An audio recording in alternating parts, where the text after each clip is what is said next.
My nights always begin with some lies, always end up with soft lights. They never told me so. I wish I knew how to behave like a human.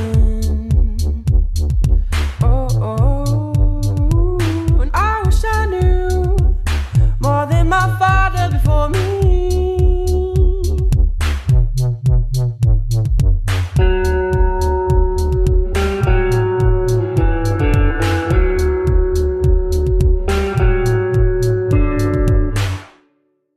Hello and welcome to the hari2 podcast. I'm a journalist for the independent newspaper, and each week I try to look for the inconvenient truths buried behind the headlines, the real news you too often don't hear.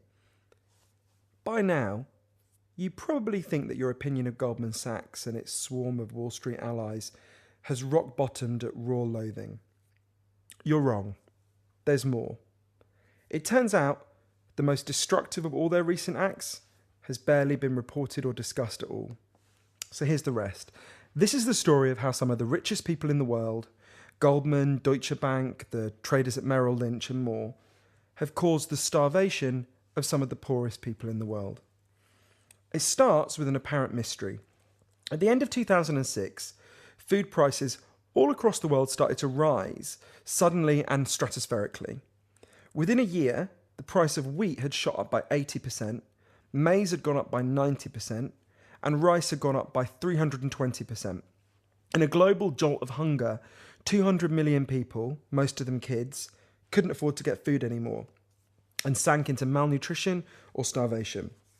There were riots in more than 30 countries, at least one government was violently overthrown, and then, in spring 2008, prices just as mysteriously fell back to their previous level. Jean Ziegler, the UN Special Rapporteur on the right to food, called it silent mass murder, and he said it was, quote, entirely due to man-made actions, end quote.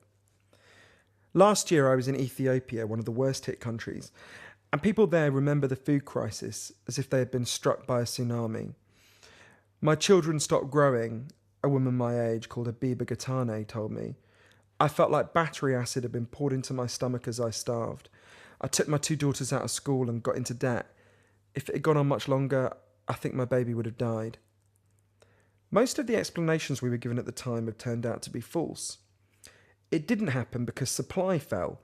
The International Grain Council says global production of wheat actually increased during that period, for example. It isn't because demand grew either. As Professor Jayati Ghosh of the Centre for Economic Studies in New Delhi has shown, demand actually fell by 3% in that period.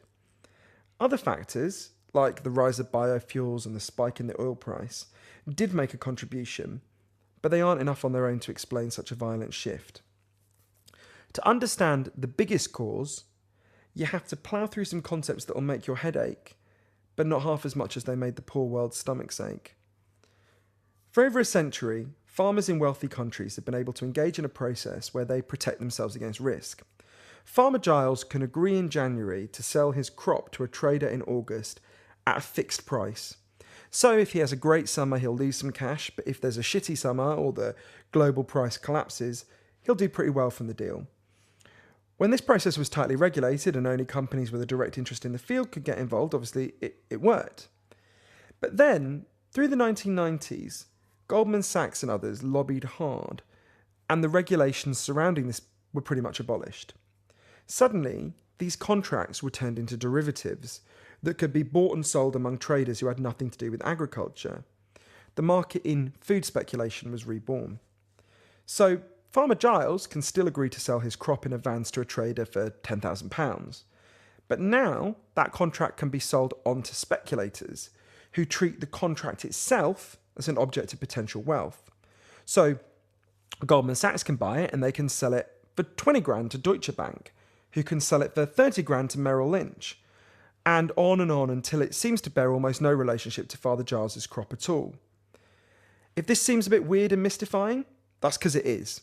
John Lanchester, in his amazing guide to the world of finance, Whoops, Why Everybody Owes Everyone and No One Can Pay, explains, Finance, like other forms of behaviour, underwent a change in the 20th century, a shift equivalent to the emergence of modernism in the arts. It was a break with common sense, a turn towards self-referentiality and abstraction, and notions that can't be explained in workaday English. Poetry broke with realism when T.S. Eliot wrote The Wasteland. Finance found its wasteland moment in the 1970s, when it began to be dominated by really complex financial instruments that even the people selling them didn't fully understand. So you might be thinking, what has this got to do with the bread on a Bieber's plate? Until deregulation, the price for food was set by the forces of supply and demand for food itself. This was already imperfect, it left 1 billion people hungry. But after deregulation, it was no longer just a market in food. It became, at the same time, a market in food contracts based on theoretical future crops, and the speculators drove the price through the roof. Here's how it happened. In 2006, financial speculators like Goldman's pulled out of the collapsing American real estate market. They reckoned that food prices would stay steady or rise while the rest of the economy tanked, so they switched loads of their speculative funds into that area. Suddenly, most of the world's frightened investors stampeded onto this ground. So, while the supply and demand of food stayed pretty much the same, the supply and demand for derivatives based on food massively rose, which meant that all rolled into one price shot up and the starvation began. The bubble only burst in March 2008 when the situation got so bad in the US, the speculators had to slash their spending on food speculation to cover their losses back home. When I asked Merrill Lynch's spokesman to comment on the charge of causing mass hunger, he said, these were his exact words, I didn't know about that. He later emailed to say, I'm going to decline to comment on this one. Deutsche Bank also refused to comment. Goldman Sachs were more detailed, saying they sold their index in early 2007 and pointing out that, quote, serious analyses have concluded index funds did not cause a bubble in commodity futures prices, offering as evidence a statement by the OECD. But how do we know this is wrong? As Professor Ghosh points out, some vital crops are not traded on the futures market, including millet and cassava and potatoes. Their price rose a little bit during this period, but only a fraction as much as the ones affected by food speculation. Her research showed that food speculation was the main cause of this rise.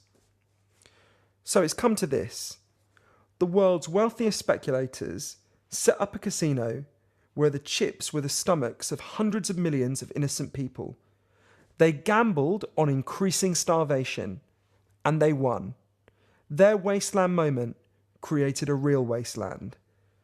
What does it say about our political and economic system that we can so casually inflict so much pain and hardly even notice?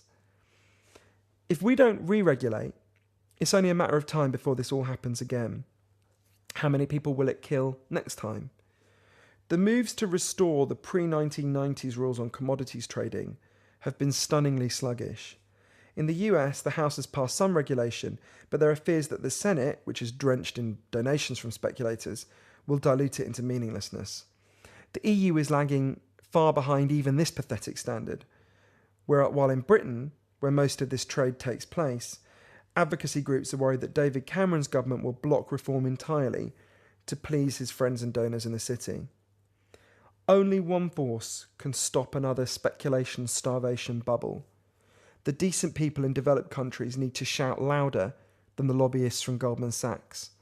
The brilliant organisation, the World Development Movement, has had weeks of pressure last summer, and they're planning another one as crucial decisions on this are taken. If you want to get involved, text WDM to the number 82055 to find out what you can do. The last time I spoke to her, Abiba said, "We can't go through that another time. Please, make sure they never, never do that to us again."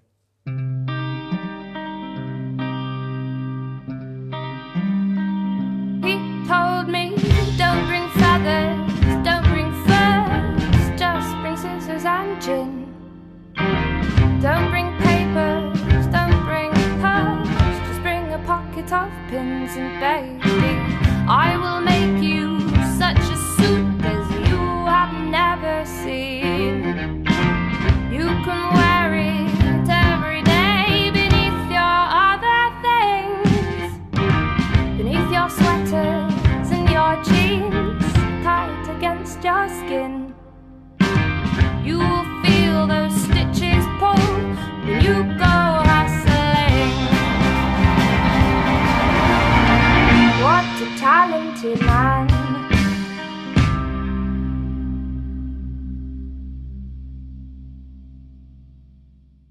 Okay, on a slightly more cheerful note, in every podcast, I talk about something I have loved since last time we spoke. I want to recommend a couple of things. One is an amazing poetry collection. It was published in 1982, but I had never, to my disgrace, never read it. It's by James Fenton, and it's called Out of Danger. And I really recommend you can Google it. It'll give you a taste of it. His poem In Paris With You, which is the most beautiful poem about a particularly awkward kind of love. I also want to recommend a book called Intellectuals and the Masses by one of the best writers I've ever read, John Carey. I sometimes go on the BBC's review show with him, and I kind of sit there just in awe because I think he's amazing. It's a book about, funny enough, related in a kind of very vague way to what I was talking about just then. It's a book about the rise of literary modernism and how disgustingly snobbish not all of them, but a lot of the literary modernists, like people like Virginia Woolf were, that actually they were deliberately making their prose much harder to understand because they were so panicked by the rise of mass literacy, and they wanted to return literature to being a kind of elite phenomenon. John Carey is, to me, just an absolute model of an intellectual who never speaks in a condescending way. He always makes an effort to be the most clear and as concise as accessible as he can be, without simplifying or reducing people. He's a model of how to be an intellectual without ever talking down to people. And if you haven't read that book or his book What Good Are the Arts, I can't recommend them highly enough. Okay, until next time, you can follow me on Twitter at www.twitter.com/JohanHari101. You can email me at the most narcissistic email address in the world, johan@johanhari.com. And I now urge you to tweet and Facebook all your friends to demand they subscribe to this podcast on iTunes, or tell them that you will engage in food speculation that will drive up the cost of everything they eat so highly that they will starve to death. Thanks very much. Have a good week. This podcast was produced for The Independent by The Dot Pod and features music from Years in Years and Laura Hawkin. If you want to hear more, go to facebook.com/yearsinyears or laurahawkin.com. If you want to ask us a question, then just tweet us at The Dot Pod.